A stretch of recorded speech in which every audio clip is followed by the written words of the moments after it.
के अंदर रिजर्वेशन कमजोरों के लिए था। मैं बताना चाहता हूं दोस्त, आज SC ST OBC माइनॉरिटी इनको मिलाओ तो 72% होते, 72%। जागो, आपका रिजर्वेशन इस साल से खत्म किया जा रहा है और गरीब को और गरीब बनाया जा रहा है। मैं इसलिए आपके पास आया हूं आज। ये इलेक्शन नहीं है, ये भारतवर्ष की आजादी को बचाने का है। भारतवर्ष की आजादी को बचाना है। ये देश बहुत ही मुश्किल से आजाद हुआ है। आज हिंदुस्तान की हिस्ट्री को मिटाया जा रहा है, मुसलमानों को हिंदुओं का दुश्मन बनाया जा रहा है। मुझे याद है शिवपाल भाई, जब हम गांव में रहते थे, अगर किसी मुसलमान के घर में शादी होती थी, हिंदू भाई अपने घर में लकड़ी काट कर रखता था, आटा पिसवा कर रखता था, खटिया और बिस्तर और चादर संभाल के रखता था कि मेरे गांव में मुसलमान की लड़की की शादी बारात आ रही है, अगर यहां पर खाना कम पड़ गया तो मेरे गांव का अपमान हो जाएगा, मैं उसको संभालूंगा। शिवपाल भाई, मैं जब पैदा हुआ था तो मैं गोद में जिसके था उसका नाम था शिवचरण यादव और जानकी यादव, उसने हमें बड़ा किया है। हमारी मां पर्दे में रहती थी, लेकिन शिवचरण यादव, जानकी यादव मेरे घरों में आकर काम करते थे, हम मामा उनको बोलते थे। क्या जमाना था वो, एक दूसरे के लिए मरते थे हम लोग, भाईचारगी थी आपस में, हिंदू मुसलमान में कोई अंतर नहीं। एक गीत लिखा था इकबाल साहब ने, अल्लामा इकबाल ने, सारे जहां से अच्छा हिंदुस्तान हमारा, हम बुलबुले हैं उसके वो गुलसिता हमारा। सारे जहां से अच्छा हिंदुस्तान हमारा, हम बुलबुले हैं उसके वो गुलसिता हमारा। लेकिन दोस्तों, बुलबुल खत्म हो गया। अब बुलबुल नजर नहीं आ रहा, उल्लू नजर आ रहा है पेड़ों में। इस गुलिस्तान में उल्लू आ गया है। अगर आज होते इकबाल साहब तो क्या लिखते मालूम है? बर्बादे गुलिस्तान करने को बस एक ही उल्लू काफी है। बर्बादे गुलिस्तान करने को बस एक ही उल्लू काफी है। यहां तो हर शाख पे उल्लू बैठा है, अंजामे गुलिस्तान क्या होगा? मेरे देश में 80 करोड़ लोगों को चावल दाल दी जा रही है, राशन दिया जा रहा है। कितने लोगों को? 80 करोड़। मेरा राजा कहता है कि देश तरक्की कर रहा है। 80 करोड़ भूखे हैं और देश तरक्की कर रहा है। कैसे देश तरक्की कर रहा है?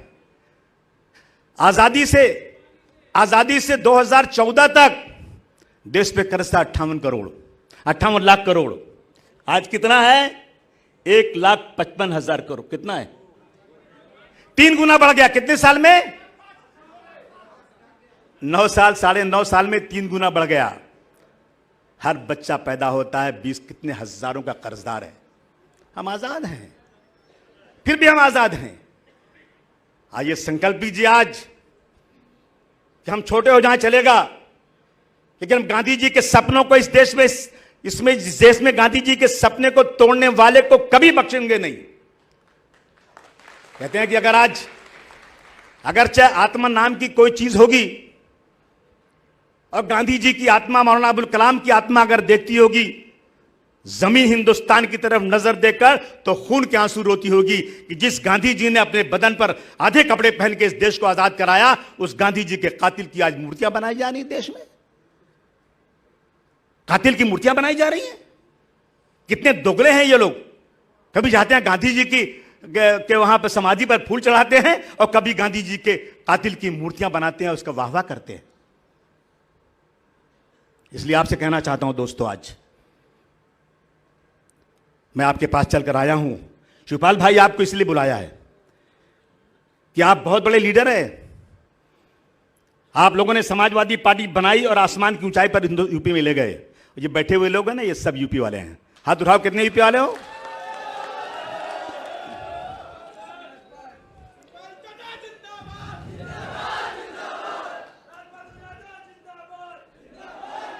इसलिए आपसे कहना चाहता हूं दोस्तों, मैं जाता हूं इलाहाबाद, आजमगढ़, प्रतापगढ़, जौनपुर, गोरखपुर, बस्ती गोंडा, हमारा मनैया जो सिद्धार्थो नगर, भैया पूरा यूपी यार। हम देखता हूं मेरे चाचा लोग कंधे पर रुमाल रखे, साइकिल पर दुनाली बंदूक लेके घूम रहे हैं। चाचा कहां हुआ, कहां जा रहे हो? अरे मोरा पट्टी दरवा जो है ना, मेरे घर में नाली खोद दिया पानी की, और मैं मना करने गया तो मेरे को गाली दे दिया। अरे आसिम भाई, मेरे पास 5 बीघा खेत है, सालों को बेच दूंगा लेकिन छोड़ूंगा नहीं। जिंदा रहूंगा तो सम्मान के साथ रहूंगा। क्यों? कि मैं उत्तर प्रदेश की गंगा जमुनी तहजीब का आदमी हूं। उत्तर प्रदेश में मैं पैदा हुआ हूं, जहां गंगा और जमुना बहती है। मैं सर झुकाकर नहीं रहूंगा। कहा था टीपू सुल्तान ने कि 1000 दिन से बेहतर, 1000 दिन गीदड़ की जिंदगी से बेहतर एक दिन शेर की जिंदगी है। मेरा इलाहाबाद का, आजमगढ़ का, यूपी का भाई कहता है कि मैं शेर की जिंदगी जीऊंगा लेकिन सर झुकाकर नहीं जीऊंगा। जब बंबई आते हो वो सम्मान क्यों छोड़ देते हो? क्यों छोड़ देते हो? जब ट्रेनियां पकड़ते हो वहां से तो इस सम्मान लेकर साथ में आओ। कसम है, हम सब बैठे हैं ना, तुम्हारा बाल बांका कोई माई का लाल नहीं कर सकता। समझे? हमको 2 माह ने पैदा किया कृष्ण भगवान उत्तर प्रदेश। जिस तरह से कृष्ण भगवान को 2 माह ने पैदा किया था, उसी तरह से हमको उत्तर प्रदेश माँ ने पैदा किया और महाराष्ट्र माँ ने रोजी रोटी दिया। ये कल के लौंडे हमको चैलेंज करने आए। बेटा, ये नेताजी की पार्टी है, नेताजी की। कड़वा तेल लगाकर एक्सरसाइज करके उठा के पटकने वाले आदमी है। हाँ, नेताजी उसका नाम है ना। सुनो, श्री मुलायम सिंह यादव उसका नाम है। सुनो,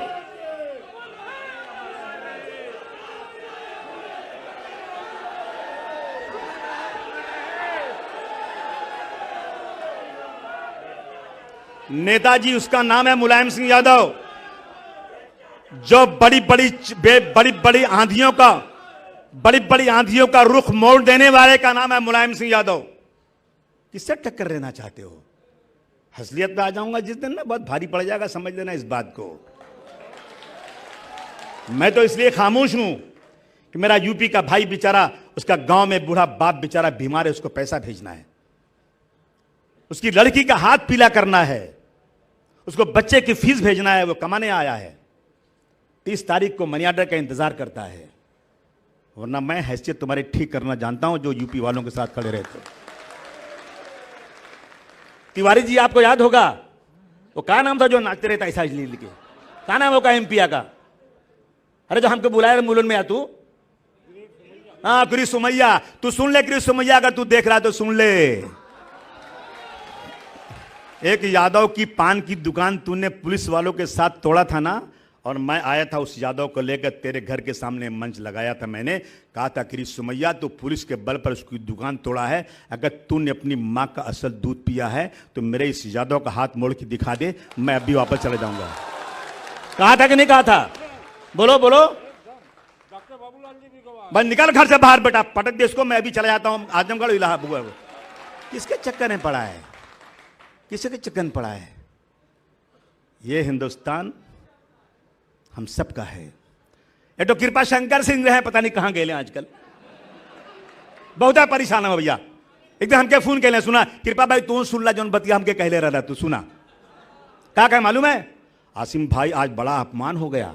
क्या हुआ? कहा विलासराव देशमुख एक मंच पर थे और बोले कि कृपा जी जब जौनपुर जाना ना तो अब अकेले मत, अकेले ही आना, किसको लेकर मत आना। क्यों भाई?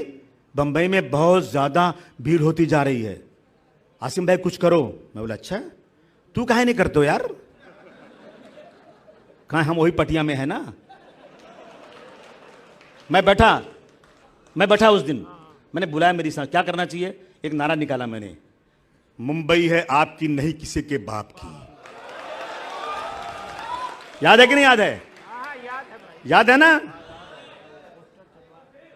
देखो भैया, मगर तू लोग हमारा साथ देते नहीं देते ना, झूठे हो तो लोग। अगर तुम लोग साथ देते ना, आज तुम कंधे पर रुमाल रखते, नंगे पैर आल्हा गाते हुए ना आ जाते कारपोरेशन में। किसी की बाप की ताकत नहीं थी तुम्हारी तरफ आंख उठाकर देखने की। अगर तुम सब इकट्ठा होते मेरे पीछे ना, मैं चट्टान से लिखा था। नेताजी आए बंबई, लोगों ने मना किया कि अबू आसिम के घर मत जाना, ये अभी केस से छूट कर आया है। नेताजी ने कहा मैं जाऊंगा, मैं जानता हूं अबू आसिम बेकसूर है। मेरे सर पर हाथ रखा, वो दिन है और आज के दिन है। मैं कभी नेताजी को नहीं छोड़ूंगा।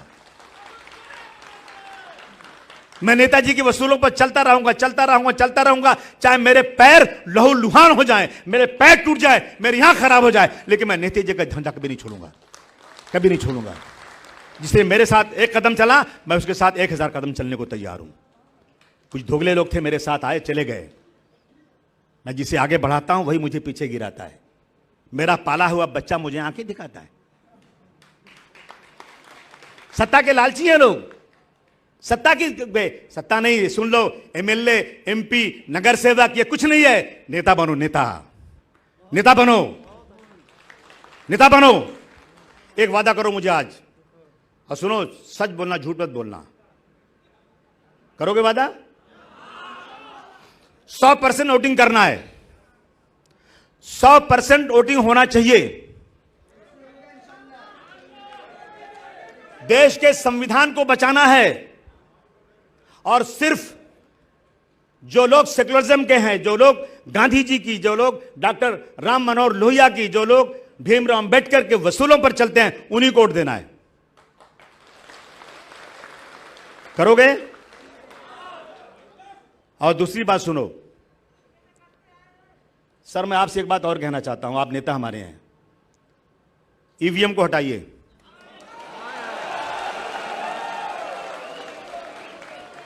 टिकट बंटवारा होने दीजिए, ईवीएम को हटाइए। इसलिए हटाइए, मैं नहीं कह रहा उसमें गड़बड़ी होती है कि नहीं, मुझे नहीं मालूम। सुनो सुनो, अरे हमारा बतिया तो सुना यार तुम लोगों ने यार। देखो सुनो, जिसने बनाया, जर्मनी ने बनाया, उसने वोटिंग बंद कर दिया। अमेरिका ने वोटिंग बंद कर दिया। इसराइल ने वोटिंग बंद कर दिया। दुनिया के बड़े बड़े मुल्क जो बहुत ही ज्यादा टेक्निकल हैं, बहुत ही ज्यादा डेवलप्ड कंट्रीज हैं, उन्होंने मशीन से वोटिंग बंद कर दिया। क्यों बंद कर दिया भाई? कोई वजह तो होगी, कोई वजह तो होगी ना। तो मेरे देश में भी बंद होना चाहिए। मैं शक के दायरे में क्यों जाऊं? और सर एक बात और कहता हूं, हम डॉक्टर राम मनोहर लोहिया के मानने वाले हैं ना। उन्होंने कहा था, जब सड़क वीरान हो जाती है ना, सांसद आवारा हो जाती है। जब सड़क वीरान होती है तो सांसद आवारा हो जाती है। सड़क वीरान क्यों है? हम सब उतरने को तैयार हैं, तैयार हैं सब। एक जान है, जो चाहे ले ले, लेकिन जिंदा रहेंगे तो देश की खिदमत करते रहेंगे, देश के सेकुलरिज्म को बरकरार रखते। करोगे कि नहीं करोगे? अगर मैं जेल भरो आंदोलन के अनाउंस करो तो कितने लोग आएंगे? पक्का? तो अब की देखो, अब की बार सबको 100% वोटिंग करना है, करवाना है। और अपना नाम चेक कर लो, चोर लोग तुम्हारा नाम काट देंगे। ये बहुत बहुत धतुर हैं। क्या बोलते हैं? धतुर बोलते हैं ना, धूर्त हैं, धूर्त, बहुत धूर्त हैं। इनके मालूम बाकी इनको वोटवा कौन नहीं देता है। और ये अधिकारियों को जो है ना, अपने पंजे में ले लिए। तो भैया, जिस दिन लिस्ट आएगी फौरन अपना नाम चेक करो, और नहीं है तो कंप्लेन करो और उसको दुरुस्त कराओ, नहीं तो वोट चला जाएगा। यही कहना चाहता था। और अभी मोबाइल पे नाम चला जाता है। किसको किसको मालूम वोटिंग में नंबर, नाम डालना? वोटिंग में नाम डालना मालूम है? हाथ दुराओ, किसको मालूम है? ऐप है, ऐप से सब लोग नाम डलवाओ। ये एक इबादत है, एक पूजा है, देश की सेवा करना देश में। बिल्कुल। अरे हमारे देश का तो ये था ना कि किसी आदमी से झगड़ा होता था ना, बोले तू निहत्था, तो ये तलवार ले, तू भी मैं लेता हूं, फिर लड़ते हैं। यहां तो ऐसा है ना कि चोरी करके जीत जाओ, साला पता ही नहीं क्या मतलब इसका है। तो इसलिए दोस्तों, मैं आप सबका बहुत शुक्रिया अदा करता हूं। आप सब बड़ी ताकत में, अभी तादाद में यहां आए, आज आपने बातें सुनी। शिवपाल भाई, अगर आपके स्वागत में कुछ कमी हो तो क्षमा करिएगा, लेकिन आप आए, आपका बहुत शुक्रिया। थोड़ा सा बम्बई पे हाथ रखिए। हम उत्तर प्रदेश के बाद, अगर आप लोगों ने मदद किया तो उत्तर प्रदेश के बाद सबसे बड़ी पार्टी समाजवादी पार्टी की, हाथ उठाकर बोलो, बनेगी कि नहीं बनेगी महाराष्ट्र में? हाँ, हंगामा खड़ा करना मेरा मकसद नहीं, मेरी कोशिश है कि सूरत बदलनी चाहिए। मेरी कोशिश है कि सूरत बदलनी चाहिए। मेरे सीने में ना सही तो तेरे सीने में सही, हो कहीं भी आग लेकिन आग जलनी चाहिए। मैं अखिलेश यादव जी का भी शुक्रिया अदा करता हूं और उनसे कहना चाहता हूं इसी माध्यम से, अखिलेश भाई लड़ाई शुरू करिए। मैदान खाली है, मैदान खाली है, लड़ाई शुरू करिए। 2012 के इलेक्शन में मैंने देखा था अखिलेश भाई की टोपी जितनी थी ना उतना ही हिस्सा सफेद हो गया था, नीचे काला हो गया था। बहुत भाग दौड़ हुई थी। शिवपाल भाई आप लोगों ने बहुत मेहनत किया था, तब जाकर सत्ता मिली थी। घर में बैठे सत्ता नहीं मिलती अपने को। और मैदान खाली है, दुनिया देख रही है, चाहती है आगे बढ़िए, जनता आपके साथ में है। और मुझे बहुत खुशी है, मैं महाराष्ट्र में देखता हूं यहां दो चीफ मिनिस्टर घूम रहे हैं। एक पृथ्वीराज चौहान, एक अशोक चौहान। क्या है लोग? मुख्यमंत्री थे पहले, कसम से रईस इसकी गवाही देंगे, अकेले घूमते रहते हैं, कोनो मैंने संगे ना उनके। गड़ियों खाली बाइक कोई पर गड़िया पीछे नहीं। एक तो आपका भतीजा चलता है भैया ना, अरे बाप रे बाप, खाली सब बारवा मुआ कह रहे ना तो पब्लिक हाथ चिल्लाती, हाथ मिलाने के लिए, फोटो खिंचाने के लिए। मैं बोला अखिलेश भाई बड़ा अट्रैक्शन, इसका फायदा लो।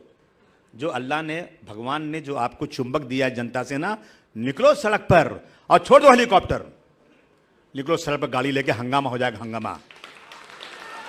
जाओ, लोग इंतजार कर रहे हैं। और अब की बार उत्तर प्रदेश से समाजवादी पार्टी के लोग दिल्ली की सरकार में जाना चाहिए। हम सबकी जिंदगी उसी में लगी हुई है। मैं सबसे निवेदन करना चाहता हूं, जुड़ो मेरे से आप लोग। कोई शिकायत है मुझे बताओ। हम 2 एमएलए हैं, लेकिन आपको यकीन दिलाते हैं 288 के हाउस में जो सत्ता पक्ष कर सकता है उससे कम हमारी पार्टी नहीं कर सकती। लाओ मुझे बताओ तुम्हारा कौन सा काम लीगल जो नहीं हो रहा है, हम करवा के देंगे आपको। कोई भी आदमी होने दो, हमारे पास हिंदू मुसलमान में कोई अंतर नहीं है। 2 आदमी आएगा ना, एक हिंदू मुसलमान ना, पहले हिंदू को बुलाऊंगा मैं, इसलिए कि उसको गलत फहमी नहीं होना चाहिए कि अबू आसिम मुसलमान है तो हिंदू का काम नहीं करता, बिल्कुल नहीं। ये अपने दिलों से निकाल दो।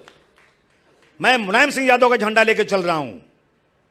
मुलायम सिंह यादव जो रोजाना पूजा करते थे, कृष्ण भगवान की पूजा करने वाले हैं, लेकिन मुलायम सिंह यादव जी इस देश के अंदर एक सेकुलरिज्म के निशानी है।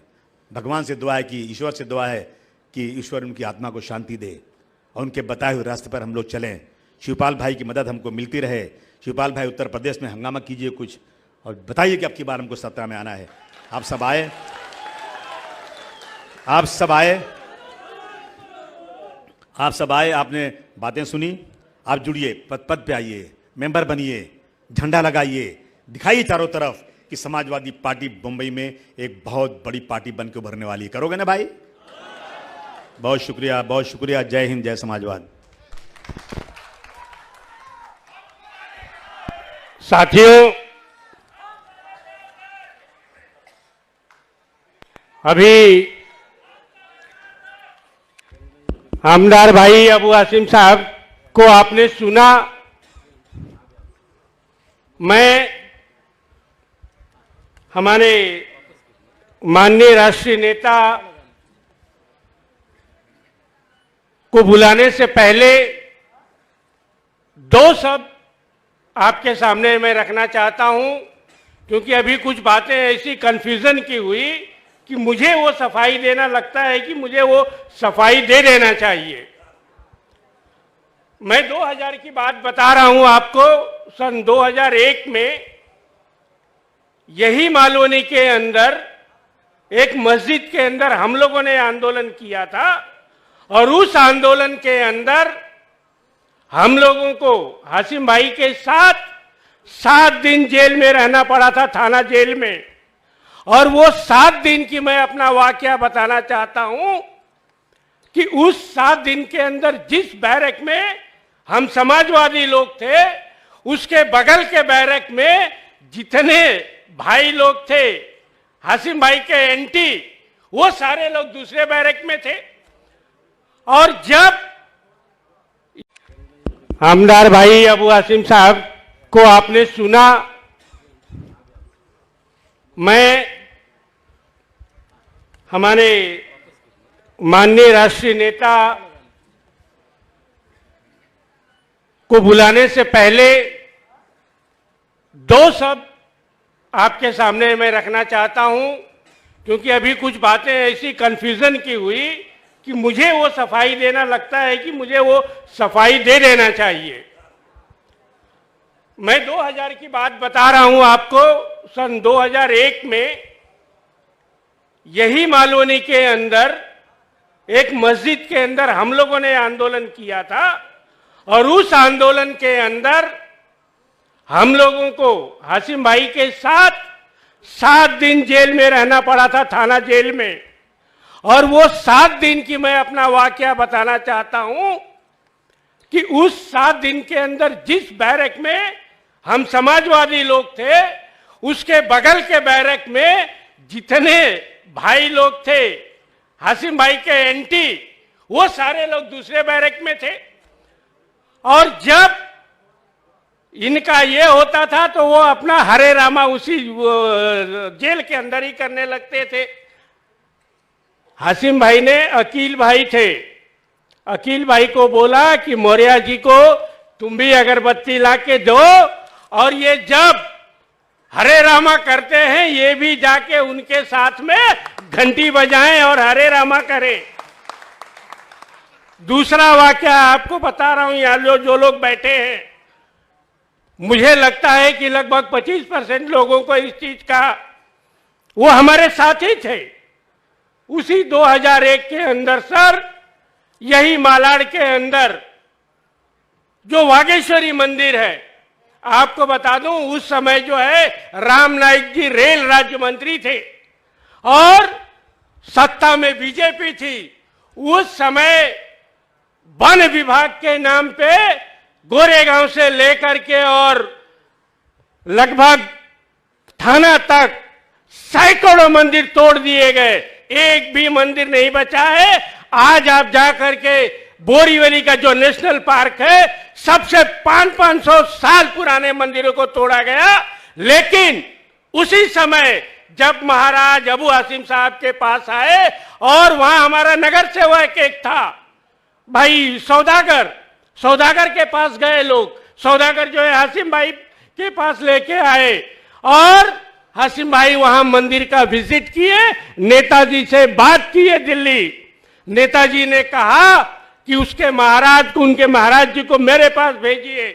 महाराज जी वहां जाकर के जब नेताजी से मिले, उसके बाद में नेताजी ने आदेश किया था कि अबू हाशिम मंदिर टूटने मत दो, जो भी होगा अगर जरूरत पड़ेगा तो मैं लोकसभा में तुम्हारी बात उठाऊंगा। और हाशिम साहब ने वो आंदोलन खड़ा किया। आज तक का इतिहास है, आपको बता रहा हूं। ये जितने भाजपा वाले मंदिर मंदिर चिल्ला रहे हैं, हमें एक भाजपा वाला ऐसे बता दो जिसने कभी मुंबई शहर के अंदर मंदिर को बचाया हो। हाशिम भाई का जो आंदोलन हुआ, उस समय विलासराव देशमुख जी मुख्यमंत्री थे।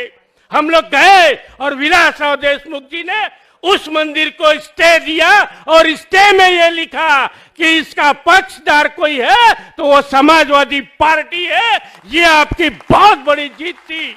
इसलिए मैं कहना चाहता हूं साथियों कि लोग तरह तरह से अध्यक्ष को हमारे जो है बदनाम करने की कोशिश तो करते हैं, लेकिन हकीकत हम जहां उनके साथ में थे हमें पता है। अब मैं चाहता हूं कि हमारे राष्ट्रीय नेता जी को बुलाने से पहले, जब तक वो यहां न आए, उनके लिए जोरदार तालियों के साथ अपना गड़गड़ाहट के साथ करें। शिवपाल सिंह यादव जिंदाबाद, आगे बढ़िए, हम आपके साथ हैं। शिवपाल यादव जिंदाबाद, शिवपाल यादव जिंदाबाद जिंदाबाद, शिवपाल यादव जिंदाबाद जिंदाबाद। हाशिम भाई आगे बढ़ो, शिवपाल यादव आगे बढ़ो। समाजवादी पार्टी जिंदाबाद, समाजवादी पार्टी जिंदाबाद, शिवपाल चाचा जिंदाबाद। अध्यक्ष जी,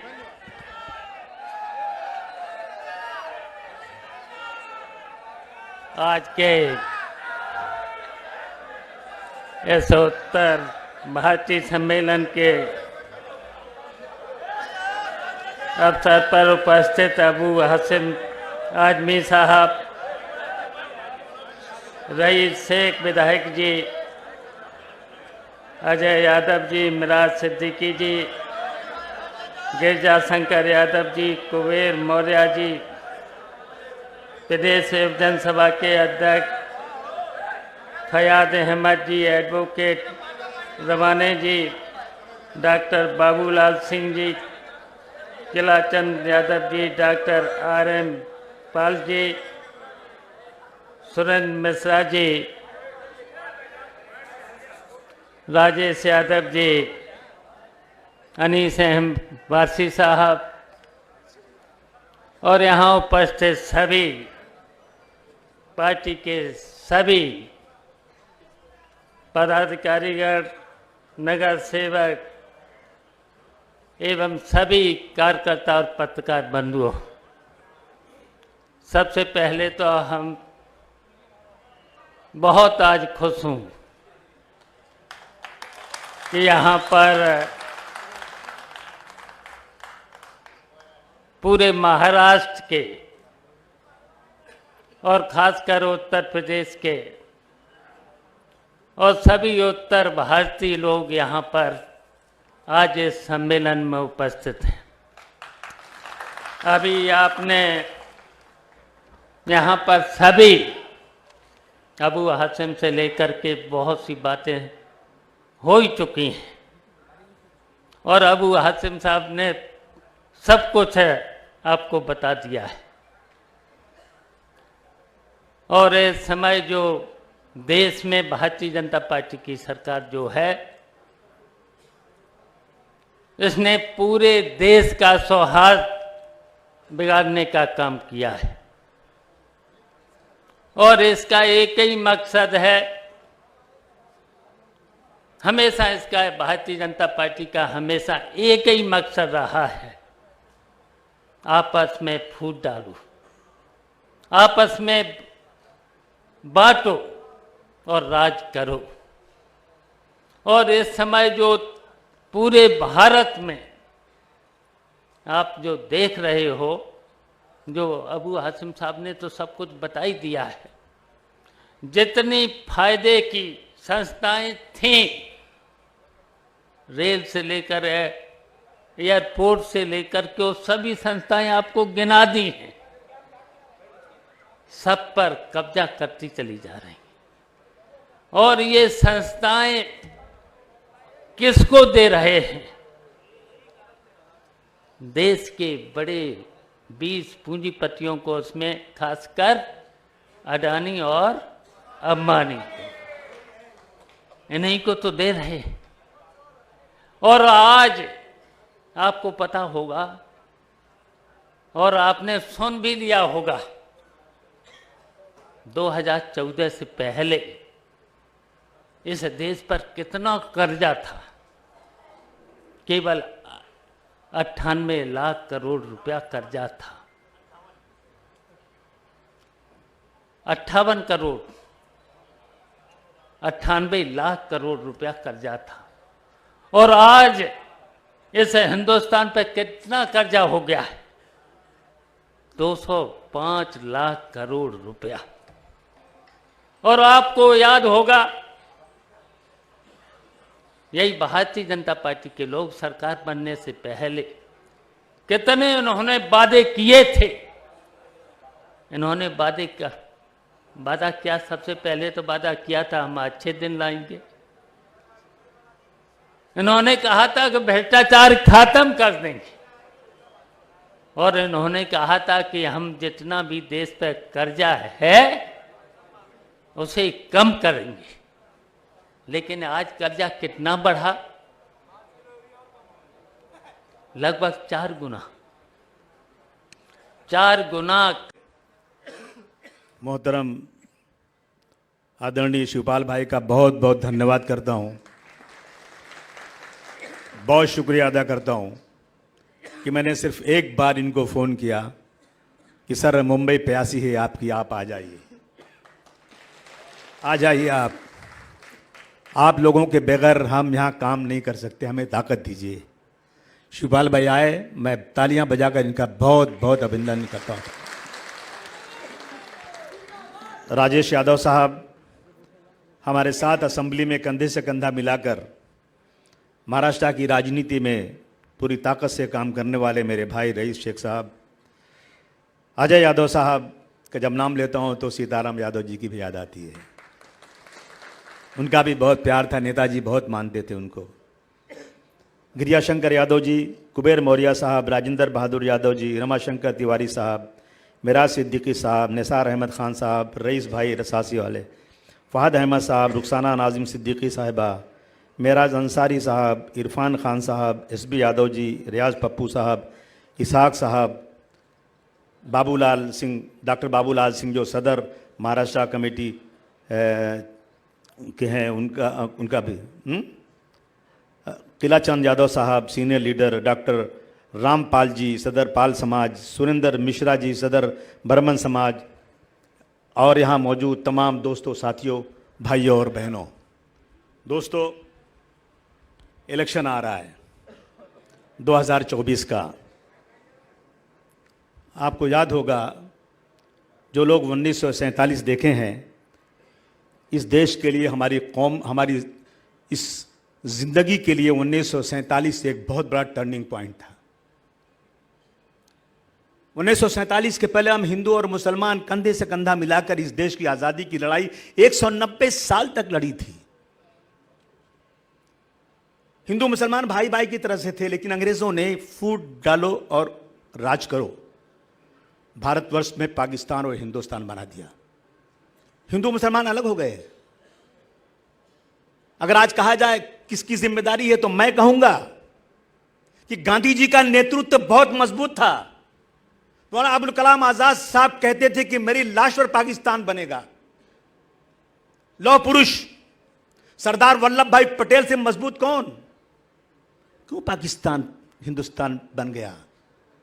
साजिश थी ये साजिश थी अंग्रेजों की। इन्हें इस देश में राज करना था, और राज करो, फूट डालो, राज करो कि नीयत से इन्होंने भारतवर्ष को बांट दिया और हिंदू मुसलमान को अलग कर दिया।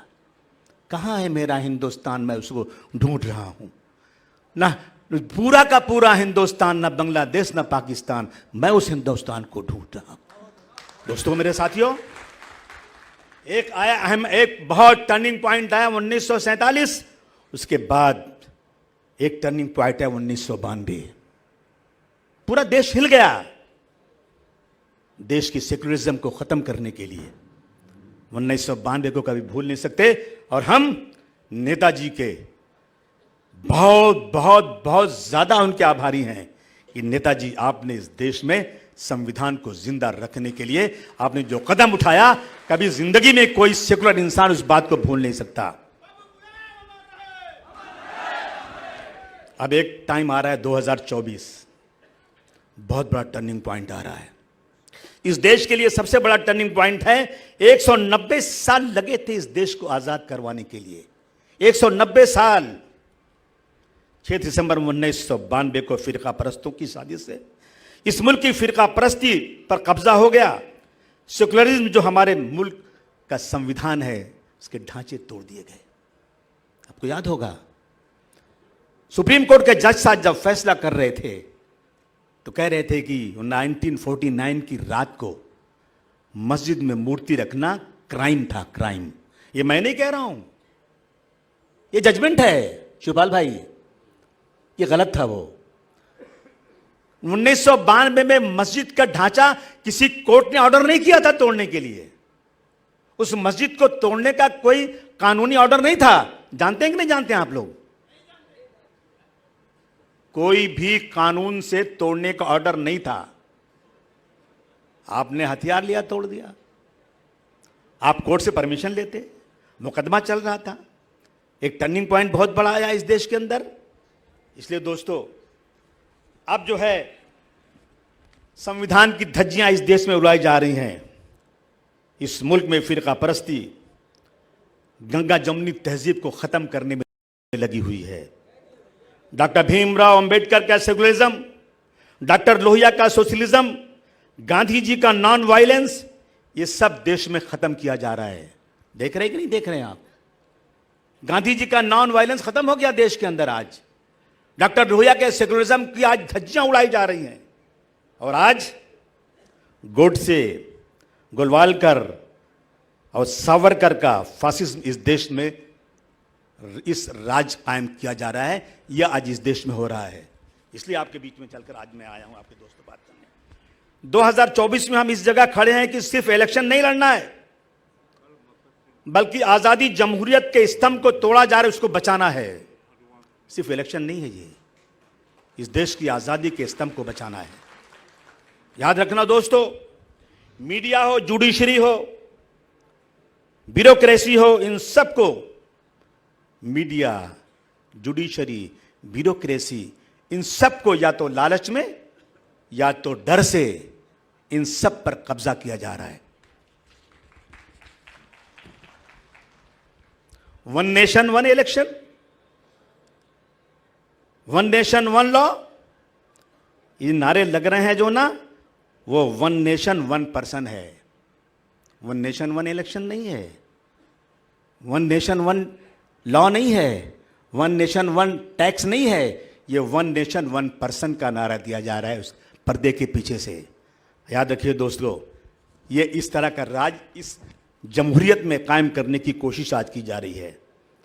आज़ादी अंग्रेज़ों से लड़कर आज गोरे अंग्रेज़ों को हमने भगाया था, आज इस देश पर काले बिल्कुल अंग्रेज़ों की पॉलिसी लेकर हमारे बीच में आकर हमारी आज़ादी को ख़त्म करना चाहते हैं। मेरे दोस्तों, ईस्ट इंडिया कंपनी पहले तजारत करने आई थी भारतवर्ष में। उन्होंने देश की जायदाद पे कब्जा किया, देश के असासा को लूटा और देश पे कब्जा कर लिया। 190 साल तक हमको गुलाम बनाकर रखा। ईस्ट इंडिया कंपनी जो अपना रास्ता अपनाया था, डिवाइड एंड रूल, धर्म के नाम पर, भाषा के नाम पर लोगों को लड़वाकर नफरत पैदा करने के लिए, सच्ची तारीख को छुपाकर गलत हिस्ट्री लोगों के बीच में लाकर ईस्ट इंडिया कंपनी ने भारतवर्ष को बांटा था। इसी रास्ते पर आज मॉडर्न ईस्ट इंडिया कंपनी का काम हिंदुस्तान में हो रहा है। जागो आप लोग, मॉडर्न ईस्ट इंडिया कंपनी आ चुकी है। आज भारत के गरीब और गरीब होते जा रहे हैं, अमीर और अमीर होते जा रहे हैं। देश की 80% जायदाद पर, प्रॉपर्टी पर सिर्फ 20% लोगों का कब्जा है। लोहिया जी का सेकुलरिज्म था, देश की संपत्ति अवाम की है। लोहिया जी कहते थे देश की संपत्ति अवाम की है, और सरकारें जो हैं वो कस्टोडियन हैं। इस जनता की प्रॉपर्टी की देखभाल की जिम्मेदारी सरकारों की है। इसलिए दोस्तों, मैं आपसे कहना चाहता हूं, आज सारी देश की प्रॉपर्टी बिक रही है। आपको मालूम है, हिंदुस्तान एंटीबायोटिक्स बिक गया, बना नहीं कुछ। Project of development India limited बिक गया, इंजीनियरिंग प्रोजेक्ट इंडिया लिमिटेड बिक गया, पवन हंस बिक गया, VNR कंपनी लिमिटेड बिक गई, सेंट्रल इलेक्ट्रॉनिक्स लिमिटेड बिक गया, सीमेंट कॉर्पोरेशन इंडिया बिक गया, इंडियन मेडिकल